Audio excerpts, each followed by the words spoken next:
Hey everyone, thank you for joining me today. So you've decided to invest in real estate. Now what? I'm sure there's plenty of things whirling around in your head, and I would like to share with you some of the questions that I received earlier, and hopefully this will give you enough sense of direction to give you a start.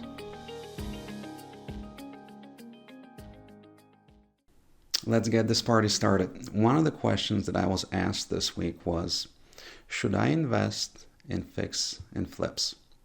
Well, as always, when you ask a question like that, I have follow-up questions. So here's the conversation that took place between me and my client.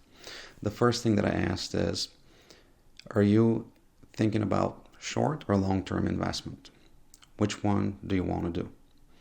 Because by definition, fix and flips implies short-term. Now, if you really want to do long-term, maybe we can adjust that and say, all right, if you're still looking for that sizable equity, we can go in it with a fixed mentality, and then instead of flipping it, you can rent it out. So that's one question that you definitely have to answer for yourself when it comes to fix and flips. Another question that you have to ask is, when you're considering fix and flips, now there's two different areas of expertise involved: real estate, remodeling, and construction. Are you proficient enough in either one of those areas? And if not, do you have reliable people that you can lean on who can help you out with the real estate piece and or the remodeling/construction piece? Because those two are very important when it comes to fix and flips. You can't be successful at it with only one. You need to have both systems in place.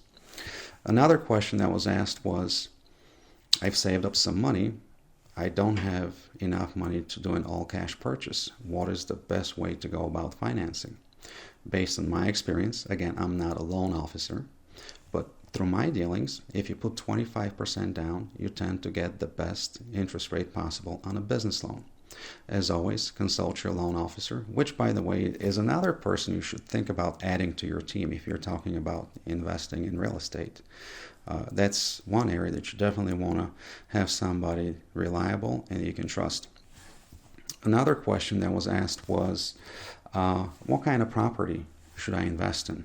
Again, there are many different options. You can invest in multi-unit apartment buildings. You can invest in duplexes. You can invest in single-family homes. You can invest in condos. You can invest in townhomes. You can invest in condo townhomes, etc., etc.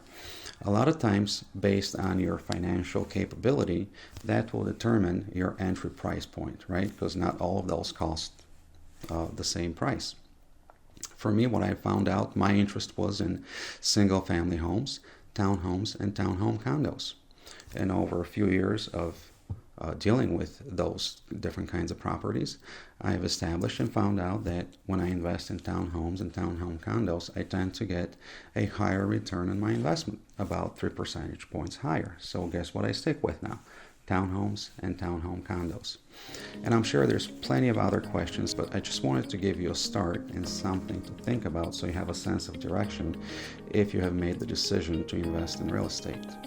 As always, if you have additional questions or comments, don't hesitate to reach out, and I will see you all next week.